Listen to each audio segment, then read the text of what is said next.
and like everything that I make, guys, it didn't get the views. It didn't get the views for whatever reason, because it's a St. John's. It's a small little port community. It's got no splash. It's got no charisma. It's got no, you know, publicity or whatever sort of thing. People don't care about it. So if I were to do the same thing in New York, if I were to do the same thing in Paris or someplace like that, you know, some big cosmopolitan city like that, people would watch the videos, I assume. But because where it's St. John's, Newfoundland, dry day, drab, boring place, and because my videos are unscripted, no matter what it is I'm doing, guys, it doesn't get the it doesn't get the views. It doesn't get the views. Now, forgive me for going on about it and complaining about it, but it torments me. Of course, it torments me, guys. It torments me, because I keep thinking either YouTube is making no effort to push my videos whatsoever, or people nowadays just want everything so damn splashy and so in your face and so full of AI and special effects and all the rest of it, that any average person can't even put out a video anymore just to show their community or showcase their life or something going, you know, and have any hope, or to talk about something, an issue or whatever, and have any hope of it getting anywhere on YouTube, because of what the general viewing audience or whatever expects on YouTube nowadays. You know, I feel like I can't stand a chance anymore, unless I've got like thousands and thousands of dollars to pour into the freaking stuff. You know, like I said, now this July, it's going to be 5 years I've been at this, and over the past several months now, I've been racking my brains like mad, guys, trying to figure out how to redo this sort of stuff and take everything a few notches higher, so I can have more of a guarantee of my videos getting more and more views, sort of thing. You know, it's not easy, guys. It is not easy. I really don't want to give up on it, because I do thoroughly enjoy doing this. I really do, actually, do, guys. It's therapy for me. It's very enjoyable for me when I'm not getting distracted too much, or left, right, and center. Because the thing is, guys, look, I am going through some stuff right now, some counseling stuff and all the rest of it. Learning Disability Association here in St. John's, Learning Disability Association of Newfoundland, Labrador, based here in St. John's, where I'm trying to find out whether I have ADD or not. Now, it must be pushing 20 odd years ago now, guys. I got the diagnosis of ADD back then. And the way that they came to the diagnosis of ADD was that I was just asked a few questions by a doctor I was seeing at the time. I watched a video that describes the symptoms of ADD and so on and so forth. And between the combination of things and so on that, and the doctor asked me certain questions about my life and so on that, and looking at the video and blah blah blah, we kind of like came to the conclusion, almost between the two of us in a sense, but the doctor had a very, very strong sense that, you know, what was going on with me was indeed ADD. We came to that conclusion, and he started putting me on medications for ADD, and I was several months, guys, on those medications, you know, for that particular condition. And what I found was that they didn't do much of anything for me. I mean, I think I was taking them long enough, gave it a long enough chance for it to get into my system enough that I should have began to have noticed some very distinct difference. You know, in my ability to be calm, cool, collected, and my ability to be able to relax and concentrate and focus better and all the rest of it. I should have noticed a difference after a few months, but I didn't, guys. I didn't. And the only thing that I did notice was that I just became more and more numbed. Just numb, and I don't know how to explain that. You have to. Me in my natural state, I'm feeling it right now, even as I'm doing this video.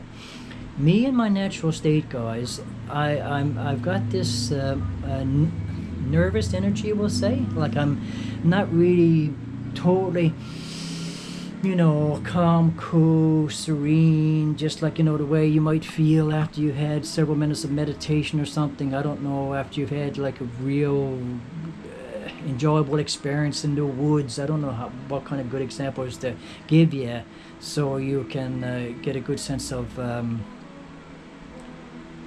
like what I'm trying to get across. I mean, the difference in feeling from being physically relaxed, physically calm, and just feeling serene, and your nervous system being calm and relaxed, to the way that I feel most of the time in my natural state, where my nervous system is just sort of all jittery sort of thing, and everything bugs me, everything irritates me, everything torments me. Making these videos, guys, you look at my incoherence here at times, if any incoherence comes across, and any distraction. My cat just a moment ago there was trying to get up at the window, see her through the window sort of thing. Now she's away from the window again.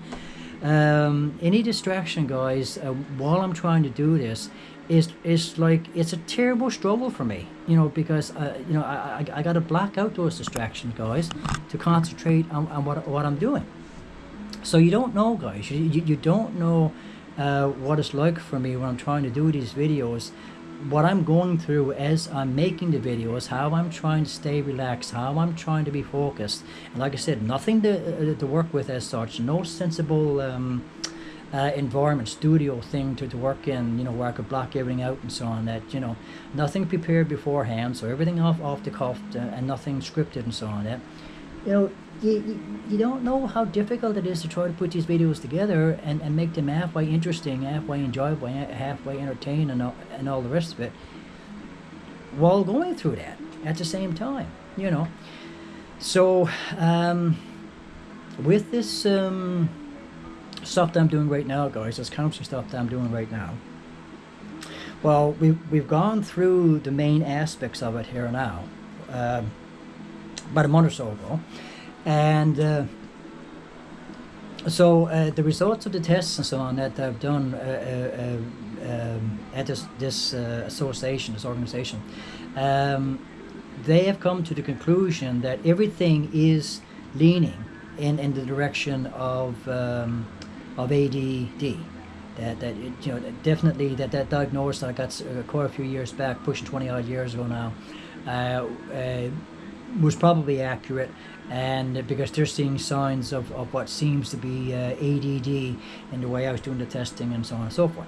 Not just that alone, I mean, the person that's counseling me right now, this person also has ADD. He's been diagnosed with it as well, and so he can see it himself because he's going through the same thing, and so there's ADD and there's ADHD, and so now what I know about ADD, guys, I know this whole video would be about freaking ADD here now, but I'm gonna try to go off on finish this up now and go on something else in a moment or two. But what I know about of ADD, there's two basic forms of it. There's ADD, attention deficit disorder, and then there's ADHD, attention deficit hyperactive disorder. And the research I did about this some years back, I found out that with a lot of people that get diagnosed with, because it's a lifelong thing, you're born with it, it's something you have all your life, but when you're younger, in your younger years, like your childhood years, maybe up into your early to mid teenage years, guys, the hyperactive part, and a lot of people, shows through predominantly. So you'll have the situation where the child just can't sit still, fidgeting all the time, energy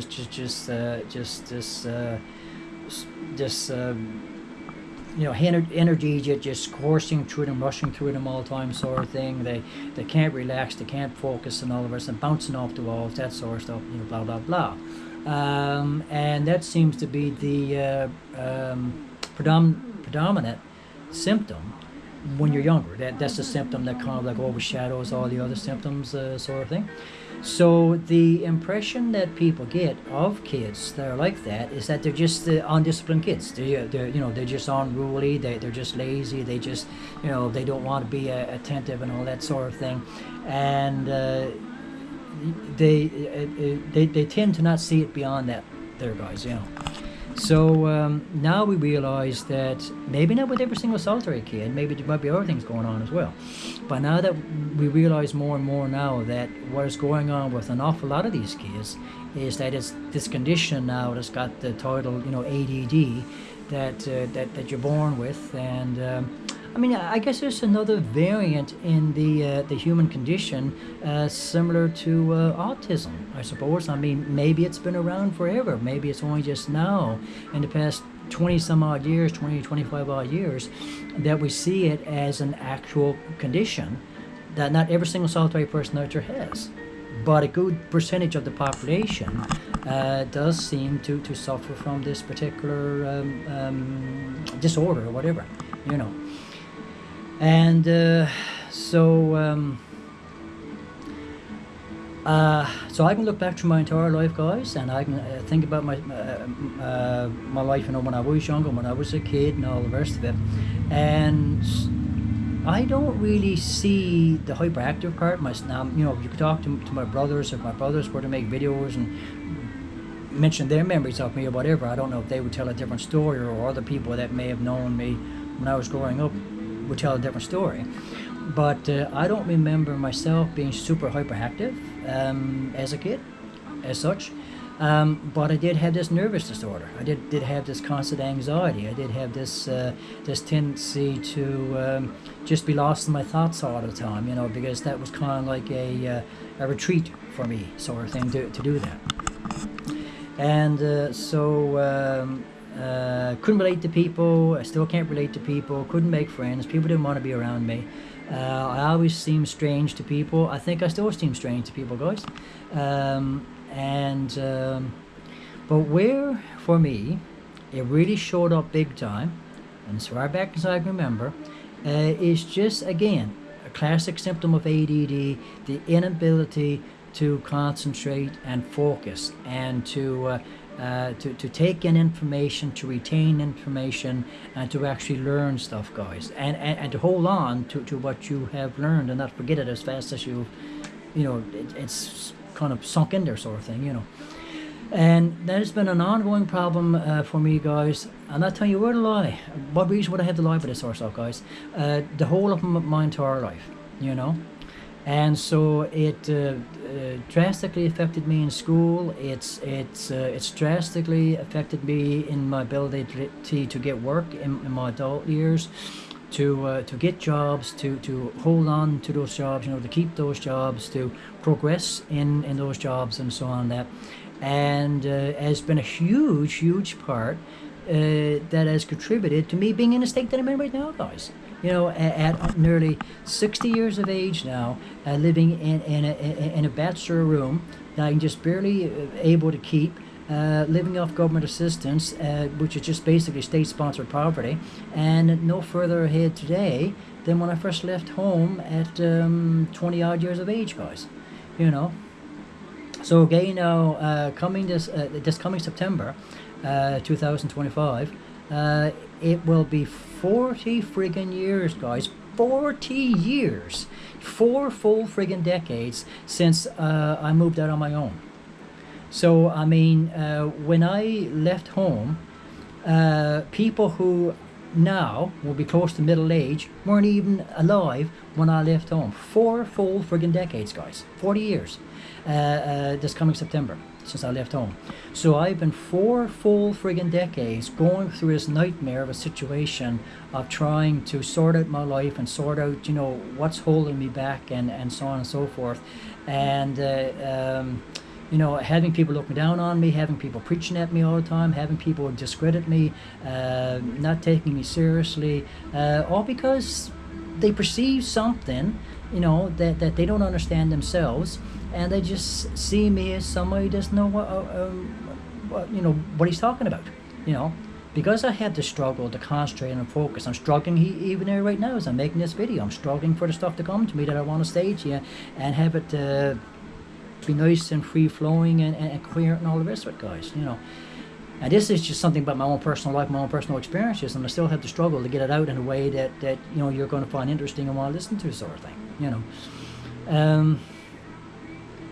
So this condition shows up in a person's life in ways, you know, very, very subtle ways, guys, very subtle ways. And most people with ADD that are afflicted with, live with it, sort of thing, like you have to live with so many conditions, we're not, most of us are not stupid people, whatever stupidity is supposed to be anyway. Most of us are not stupid people. And for myself,